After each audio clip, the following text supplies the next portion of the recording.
46-test. Asadbek 100 litr suvni idishlarga bo'lib chiqishi kerak. Unda 4 litrli idishdan 15 ta va 2 litrli idishdan 50 ta bor. Asadbek eng kamida nechta idish ishlatgan holda suvni idishlarga bo'lib chiqa oladi deb savol beryapti.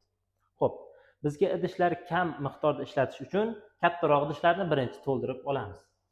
4 litrli idishdan 15 tasini hammasini to'ldirsak 60 litr to'ladi.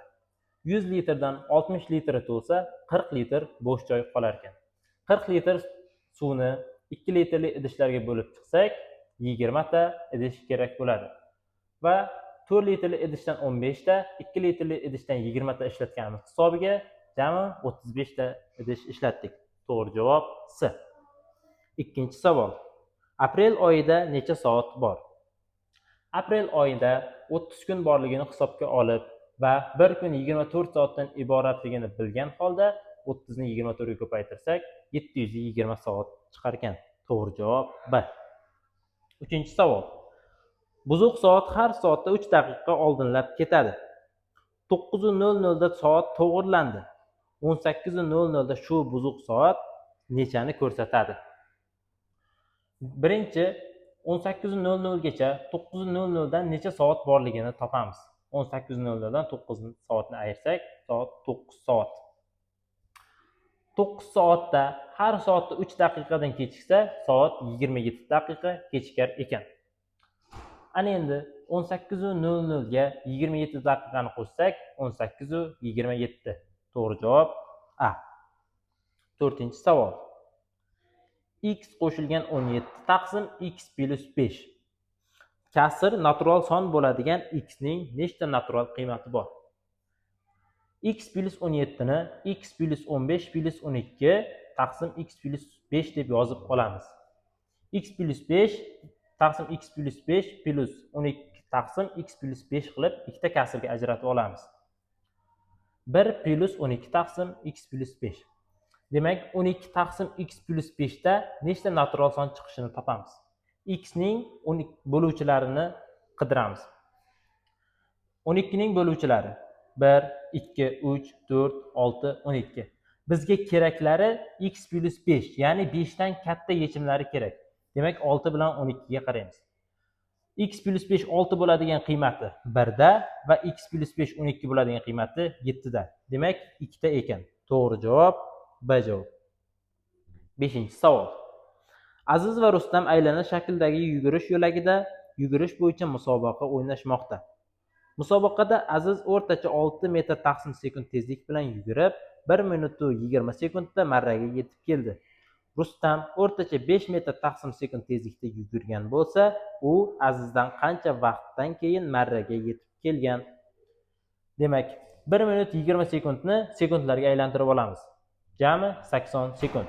80 sekund 6 metr taqsim sekund tezlikdan yugurgan bo'lsa, jami 480 metr masofani bosib o'tgan. Ana endi Rustam 480 metr masofani 5 metr taqsim sekund tezlikda bosib o'tsa, 96 sekundda bosib o'tar ekan. 96 sekunddan 80 sekundni ayirib tashlasak, 16 sekund qoladi. Demak, Rustam Azizdan 16 sekund kechroq kelgan. To'g'ri javob D. 6-savol. Kasrlar taqqoslang. 1.2024 dan 2023 va 2024 dan 4047. Ikkalasining mahraji bir xil bo'lgani uchun buni noto'g'ri kasrga aylantirib olamiz. Noto'g'ri kasrga aylantirish uchun 2024 ni 1 ga ko'paytirib 2023 ni qo'shamiz. Qo'shganimizda 4047 taqsim 2024. 4047 taqsim 2024. Demak, ikkala kasrlar teng ekan. 7-savol. Shaxmat farzin figurasi gorizontal, vertikal va diagonal bo'ylab yura oladi. Rasmda keltirilgan farzin bitta yurish orqali bora olmaydigan kataklar soni nechta? Demak, farzin vertikal, gorizontal va diagonal bo'ylab yura olar ekan. Uning boradigan kataklarini sanab chiqamiz. 1, 2, 3, 4, 5, 6, 7, 8, 9, 10, 11, 12, 13, 14, 15, 16, 17, 18, 19, 20, 21, 22, 23, 24, 25, 26 ta. Demak, farzanimiz 26 ta katakka bora olar ekan. Shaxmat doskamizda jami 64 ta katak borligini hisobga olib, 26 ta katakka borishidan ayirib tashlasak, 38 ta katakka bora olmas ekan. To'g'ri javob B javob. 8. 2, 3 va 5 so'mlik tangalardan 3 tadan bor. Shu pullardan qaysi summani hosil qilib bo'lmaydi? Bunday masalalarni javoblardan kelib ishlab ko'rgan ma'qul. A javobni tekshirsak, 6. 6 ni hosil qila olar ekanmiz. 2 ta 3 so'mlik tangani qo'shsak, 6 chiqadi. B javob 7. 7 ni ham hosil qila olamiz. 2, 2, 3. Javob 7. Demak, B ni ham hosil qila oldik. S. 31. Bizda berilgan jami tangalarni qo'shib chiqqan taqdirimizda ham maksimalniy 30 hosil qila oldik. Lekin bizda 31 ni hosil qilishni so'rayapti. Demak, bu javob xato. 13. 13 ni hosil qilsak bo'lar ekan. Bitta 2 ta 5 so'mlik va bitta 3 so'mlikni qo'shganimizda 13 so'm hosil bo'ldi. Demak, bizlarda to'g'ri javob S javob. 9. 4230 A plus 20 B ayrilgan 30 S ifoda eng katta qiymatga erishish uchun ABSlar uchun A plus B plus C ning qiymati nechaga teng? ABC turli xil raqamlar deyapti. Demak, bizda ifoda katta bo'lish uchun qo'shilayotgan sonlar katta va ayrilayotgan son kichkina bo'lishi kerak. A ga B qo'shilyapti. Demak, A va B eng katta sonlar. A ni 9, B ni 8 tanlab olsak, C eng kichik bo'lishi shart. Demak, C ga 0 tanlaymiz. 9 plus 8 plus 0 barobar 17. To'g'ri javob D. 10-savol. Xaridor sotuvchiga $120 pul berdi. Sotuvchi esa xaridorga $24 qaytim va 6 ta kitob berdi. Bitta kitobning narxi qancha? Demak, $120 dan xaridorga sotuvchi qaytarib bergan $24 ni ayirib tashlasak, $96 qolar ekan. Demak, $96 ga 6 ta kitob olgan bo'lsak, har bir kitob narxi $16 dan to'g'ri kelyapti. To'g'ri javob B javob. 11-savol. Vali 25 daqiqada 6 ta ko'chat ekadi va 5 daqiqa dam oladi. Vali 18 ta ko'chatni ekishi uchun qancha vaqt kerak bo'ladi deyapti. Demak, 6 ta ko'chat ekish uchun 25 daqiqa va 5 minut dam, jami 30 daqiqa. Yana 6 ta ko'chat ekish uchun yana 25 daqiqa va 5 minut dam, jami 30 daqiqa. Va oxirgi 6 ta ko'chatni ekish uchun 25 daqiqani sarflaydi va ekishni tugatadi. Demak, oxirida dam olmas ekan. Jami 85 daqiqa. 12. Ozodbek diametri 20 cm bo'lgan aylana shakldagi trubaga ipni 3 marta aylantirib uradi. Bunda unga necha santimetr ip kerak bo'ladi? Bizda aylana diametri berilgan bo'lsa, aylana uzunligi uchun formula L teng diametr ko'paytirilgan pi. Diametri 20 ligini hisobga olib, pi ga ko'paytirib va 3 marta aylantirilganini hisobiga 3 ga ko'paytirsak, jami 60 pi. Javob C javob. 13. 1-maydan 1-may 12:30 dan 3-may 14:40 gacha jami necha daqiqa borligini so'ralyapti. 1-maydan 3-maygacha 2 kun 24 soat 10 daqiqa vaqt bor ekan. Demak, 2 kunu 2 soatni soatga aylantirsak, jami 50 soat. 50 soatni 60 ga ko'paytirsak, daqiqalar kelib chiqadi va plus mana bu 10 daqiqa. Jami 3010 daqiqa. To'g'ri javob A javob. 14. Ketma-ketlikni davom ettiring va A plus B minus C ni toping deyapti. Demak, ketma-ketlikka qarasak, har ikkita sonda qaraymiz. Har ikkita sonning ketma-ketligi muhim.